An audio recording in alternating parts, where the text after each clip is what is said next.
Olá, estudante! Seja muito bem-vindo ao meu canal, Kelly aqui da Didasco falando. Mais um vídeo sobre as grandes obras literárias brasileiras. A gente vai falar hoje sobre uma obra que ela é obrigatória nos anos de 2025 e 2026 da FUVEST. Então, se você vai prestar o vestibular da USP, da Universidade de São Paulo, esse livro é obrigatório, ou seja, vão cair questões na prova sobre ele, ok?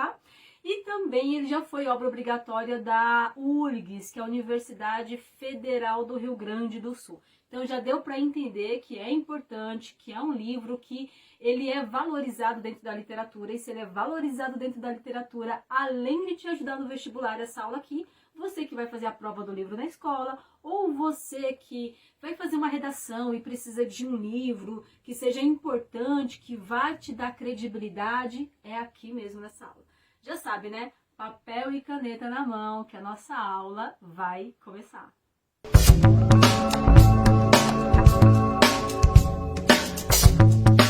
Bom, olha só, eu quero que você saia dessa aula preparado, tá? Você tá entrando aqui, não sei se você já leu o livro ou não, você tá iniciando essa aula sem conhecimento nenhum ou com algum conhecimento base e quer dar uma refrescada na memória, combinado? Você vai sair dessa aula prontíssimo até para explicar para aquele seu amigo. Olha só o meu compromisso com você, hein? Bom, vamos lá. Eu vou dividir a aula em 3 partes, tá? A primeira, eu vou vir com aqueles aspectos que a gente chama aspectos técnicos da literatura. O que é isso, Pro? É o foco narrativo, é o estilo de época, o ano de publicação, qual que é o ano, né? Qual que é o período que a história está retratando, tudo bem? Segunda parte da história, eu vou vir com o enredo, com a historinha em si, é aquela parte da aula onde você vai conhecer os personagens, vai conhecer os pontos mais importantes da história, vai te ajudar a responder aquelas questões da prova, combinado? E a última parte da aula é para você que vai elaborar a redação. Você vai entender toda a historinha e depois ainda vou te dar uma dica, olha... Esse livro aqui, ele pode te ajudar numa redação sobre minoria social, sobre educação, tecnologia, saúde, enfim, ainda vou dar aquela dica de ouro, combinado? Então vamos lá, pessoal. Eu vou para a primeira parte da aula, tome nota aí, por gentileza. O livro Água Funda, de Ruth Guimarães, inclusive, ela é uma escritora negra, isso aí, afrodescendente, tá? É um dos livros mais importantes da literatura escrito por um negro no Brasil, combinado? Bom, ele foi escrito em 1946 e ele estava retratando, 1946 foi o ano de publicação, tudo bem? E ele retratou o período ali de 1900 até 1930, mais ou menos, falando principalmente desse Brasil rural, desse Brasil que ainda era um pouco exploratório, não era mais escravocrata. A escravidão já havia sido abolida, já havia sido acabada, né, pelo menos na lei. Mas ainda tinha algumas condições de trabalho semelhantes, comparadas, parecidas, análogo à escravidão, tá bom? Então, de 1900 até 1930, mais ou menos, é o tempo ali que se passa a historinha. O narrador é em terceira pessoa e é um narrador onisciente. O que é um narrador onisciente, meu estudante? É aquele que ele faz a análise psicológica, né? É aquele que ele vai te retratando os fatos, ele vai comentando com você um pouquinho sobre os aspectos psicológicos desses personagens, tá? Então, terceira pessoa onisciente. Bom, essa obra é do modernismo brasileiro, mas também, coloca entre parênteses aí, modernismo, realismo fantástico, tá? Por que realismo fantástico? Bom, modernismo porque foi na época do modernismo brasileiro, lembra a Semana da Arte Moderna, enfim. E realismo porque é uma contagem de história, uma narrativa que vai bem no cerne da questão, bem no ponto, sabe? Não tem nenhum ponto, não é uma história muito romântica, não coloca nenhuma cortina rosa sobre essa história, fala a realidade crua e nua como ela é, entende aqui? E fantasiosa porque a gente vai ter alguns aspectos do folclore, das crenças brasileiras, tá bom? E claro, último item aqui da parte técnica, né? Qual que é o local, Pro? Então, a cidade é uma cidade fictícia, tá? Chamado Água Funda, isso aí. Água Funda é como se fosse um interior, então você vai perceber que o aspecto ali é bastante rural. Esse livro, pessoal, ele é contado em prosas, em causos, tá? Tem a primeira e a segunda parte. Bom, acabei essa primeira parte da minha aula, agora eu vou entrar no enredo em si, na história em si, tá bom? Vamos falar aqui de Maria Carolina. Maria Carolina era conhecida como a Sinhá ou Inhá Carolina. Pessoal, nessa época, o termo Sinhá é como se fosse Senhora Carolina, tá? E tem uma abreviatura de Sinhá. Quem ganhava essa nomenclatura, esse pronome de tratamento nesta época? A elite, os grandes proprietários de terra. Então você já entendeu que a Maria Carolina, ou Inhá Carolina, ela vai ser uma grande proprietária rural, ok? Se liga aí, olha só. Ela era casada, ela, né, tinha um marido, tem uma filha. Esse marido dela bebia muito, traía muito ela. Ele faleceu muito cedo e ela ficou cuidando da criança. Tipo, uma história muito... que nunca acontece, né? Nunca acontece no Brasil, nunca acontece em lugar nenhum, né? Enfim, já acontecia nessa época, tá? E aí, pessoal, além de dar conta dessa criança, né, dar conta dessa família, dar conta dessa fazenda, de administrar esses negócios, ela era uma mulher em 1930. Então, o que era uma mulher administrando uma fazenda, administrando um negócio? Obviamente que ela tinha que ser muito dura, ela tinha que assumir uma outra postura, porque se ela fosse ali, né, com os trejeitos mais femininos, ela não ia dar muito conta do negócio, não ia ser muito respeitada, você entende aqui? Então ela assumiu uma postura mais dura, mais rígida, tá? Segura essa postura aí. Ela tinha uma filha, a Gertrudes. A Gertrudes era o contrário da mãe. Era mais leve, sabe? Compare com duas pessoas que você conhece. A Gertrudes, a filha da Inhá Carolina, era mais leve, mais solta, mais risonha, mais brincalhona. Ela tinha um apoio emocional nos avós. Sabe quando você, sei lá, tem um pai mais duro e daí a mãe é mais amorosa? Ou o contrário? Ou você tem uns pais muito amorosos e uns avós muito rígidos? Ou o contrário? Então você encontra apoio emocional naquela outra pessoa? É isso que aconteceu com a Gertrudes. Ela encontrou apoio emocional nos avós. Só que acontece, os avós uma hora falecem. Os avós dela faleceram. E agora como é que fica? Não sei. Antes dos avós dela falecerem, ela já estava namorando com o filho do capataz da fazenda. Capataz da fazenda era aquele capataz, era como se fosse um assistente. Era como se fosse uma segunda pessoa depois do dono da fazenda, entende aqui? Uma pessoa de confiança, tá? E ela namorava o filho desse capataz, ela namorava o Inácio. Depois que os avós dela faleceram, ficou muito difícil a relação dela com a mãe não aceitava que ela namorasse esse filho do capataz, porque afinal de contas era uma pessoa que não era da mesma classe social, certo? E o que acontece? Ela foge, tá? Quando ela foge, a Inhá Carolina, ela fica mais perdida ainda, porque, poxa, agora meu marido faleceu, minha filha fugiu, e o que vai acontecer agora? O braço direito dela, o capataz, ele vai embora. Por que ele vai embora? Porque ele ficou com vergonha. Pessoal, sabe quando, digamos aqui, que a honra, né, é muito retratada aqui dentro desse livro, a honra das pessoas. Então ele ficou ali muito chateado, né, ficou com a honra magoada do filho dele ter fugido, ter feito aquele papelão, você entende aqui? E ele vai embora. E agora, terceiro item, né, então já sem o esposo, sem a filha e sem o braço direito dela. Ela vai tentar contratar vários capatazes, vários, mas vai ter dificuldade de encontrar alguém tão compromissado, tão respeitoso, tão responsável, tão disciplinado, quanto esse capataz era, entende aqui? Até que ela encontra uma pessoa lá, que era muito bom de lábia. Observação aqui, tá? Tome nota aí. Ela encontra um capataz muito bom de lábia. E ele vai, aos poucos, envolvendo aquela dura Inhá Carolina. Ele vai levando ela na lábia. Sabe, conhece alguém que tem uma lábia muito boa, que se relaciona, sei lá, tem uma amizade, enfim, com alguém que é mais duro, e essas pessoas acabam se dando muito bem? Ele vai levando muito essa Inhá Carolina aí, ó, digamos em banho-maria, dobra ela e coloca no bolso, entendeu aqui? Bom, e o que acontece?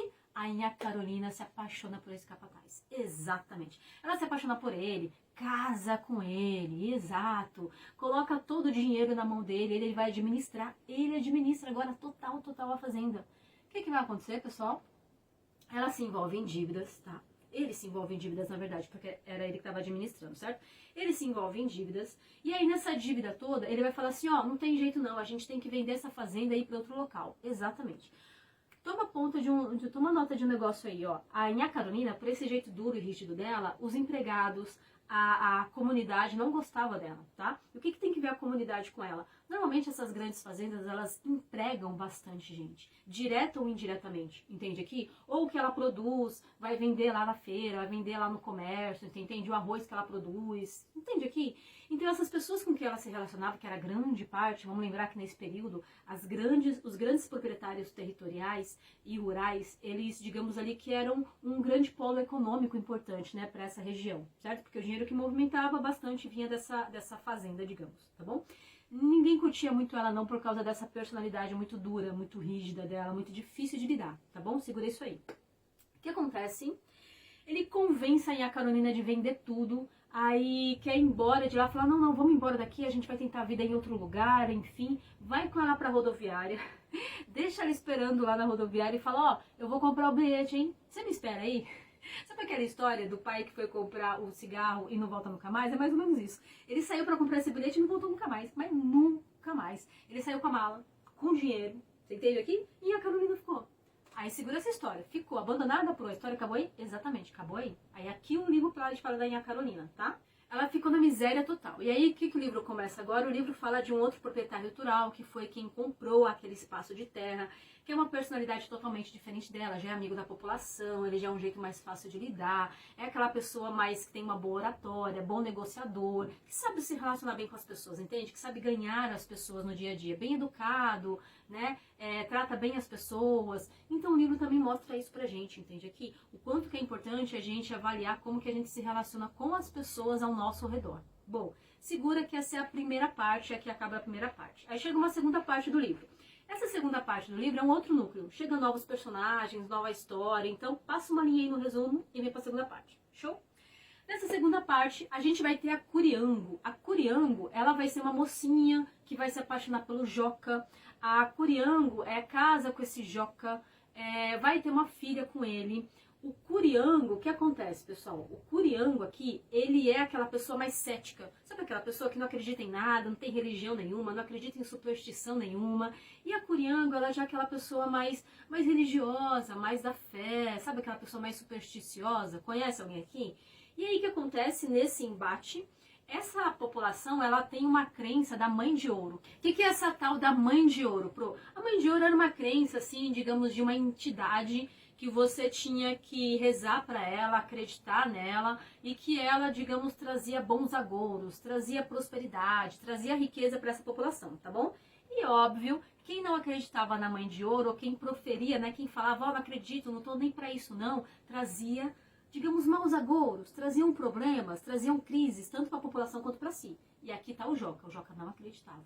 Além de não acreditar, ele falava para os quatro cantos, que nada, você tá orando pra Mãe de Ouro, sai dessa. Ih, mais um aí, gente, tudo isso é bobeira. Nessa, aí segura essa história, tá bom?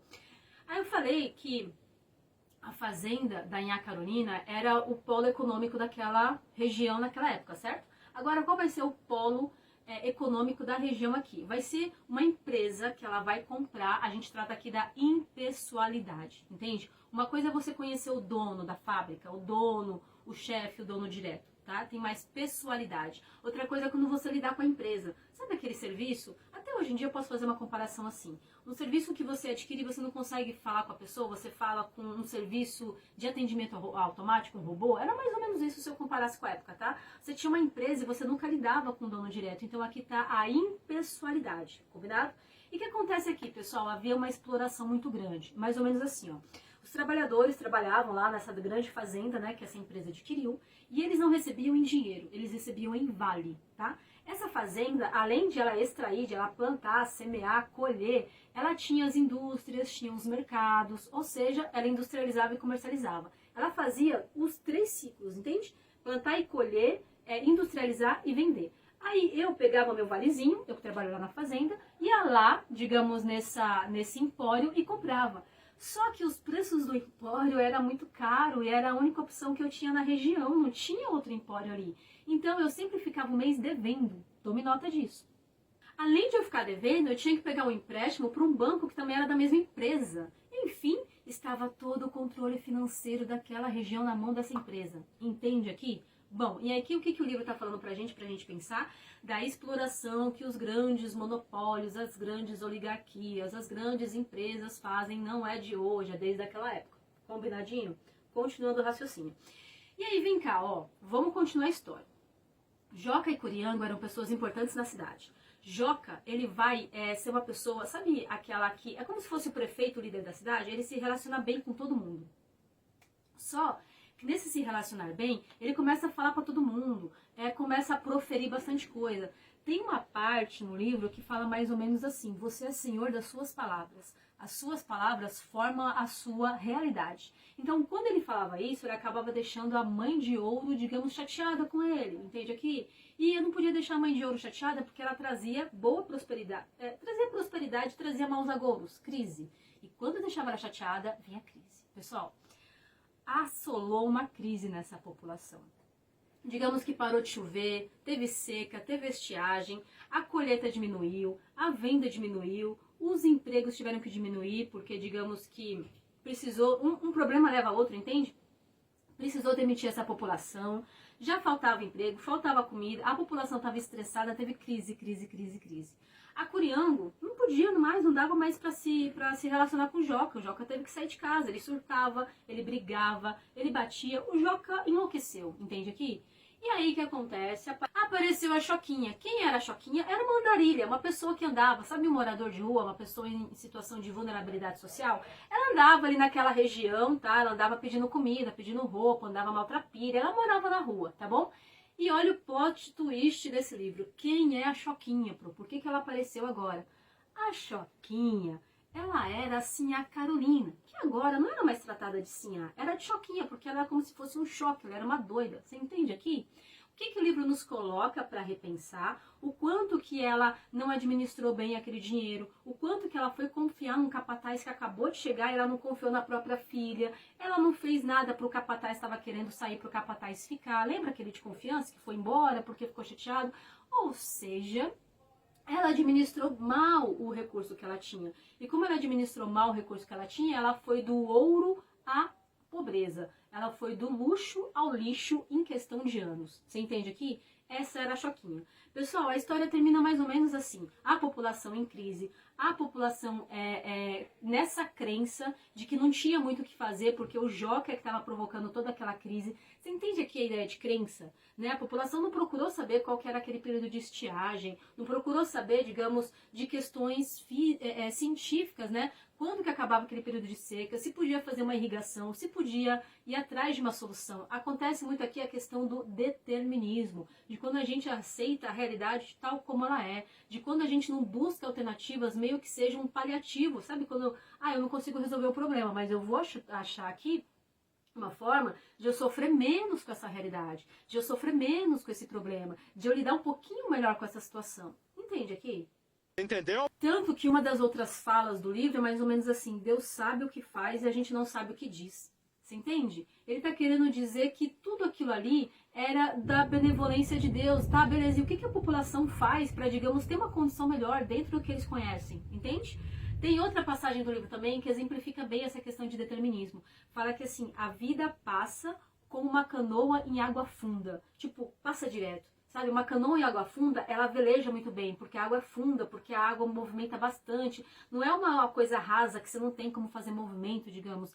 Uma canoa em água funda, ela desliza, ela navega muito bem. Então a vida vai passar muito rápido, ó, se você não se tocar. Você entende aqui o que o livro também quer falar? Pessoal, só para finalizar agora a nossa última parte. Você que entendeu toda a historinha aqui, que viajou comigo, legal, Pro, mas em qual tema de redação que eu consigo colocar isso? Nossa, minoria social, pessoal. A gente falou de exploração do trabalho, lembra o povo que pegava vale, ficava devendo, não dava para comprar nem comida direito? A gente falou de exploração. A exploração, ela existe no trabalho em diversos vieses, em diversas formas. Nessa forma aqui era porque ele tinha todo o monopólio e controlava aquela cidade, tudo bem? A gente falou de sustentabilidade. Ora, tinha um período de estiagem. É uma região que ela sofre ali por algumas questões de dificuldade, né? De climática. Mas será que não tem nenhuma forma de trazer irrigação para aquilo? Cadê a política pública para com isso? Cadê essa grande empresa que está lá retirando toda a riqueza da região, explorando a população e não pensa em investir na região? Porque a região precisa viver, a região precisa ter vida, precisa ter movimento, precisa ter bons agouros, precisa ter prosperidade para que a empresa tenha também. Faz sentido para você? A gente também pode falar aqui do sistema de crenças, do quanto que a crença ela pode limitar uma população, limitar uma família, limitar umas pessoas, limitar uma sociedade, entende? E claro, não menos importante, a gente está falando de mobilidade social. Lembra que a Sinhá, ela tinha tanto medo de ir para digamos, para pobreza, né? Para uma escassez financeira, caso a filha casasse com alguém mais pobre, que quem acabou não administrando bem o dinheiro foi ela e ela acabou indo para a pobreza. Você entende aqui que eu também falar dessa questão de mobilidade social, que é muito fácil você ganhar, é muito fácil você perder, entende? Ah, e ponto importante, anote aí, a capa foi desenhada por Tarsila do Amaral. Já deu para entender que a obra é importante também, né? E quem fez o prefácio foi Antônio Cândido. 2 nomes da arte da literatura brasileira. Bom, se eu fosse você, eu não ficava sem esse resumão para colocar na redação, hein?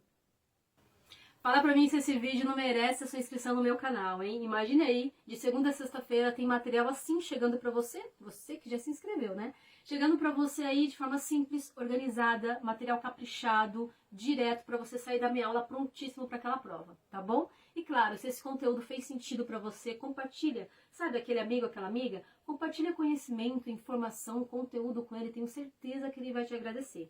E se tiver algum outro resumo de livro que você gostaria, manda aqui que eu venho no maior capricho, na maior boa vontade, elaborar para você, tá bom? Pessoal, agora sim, obrigada por hoje. Espero mesmo ter colaborado. E vai lá, gabarita essa redação.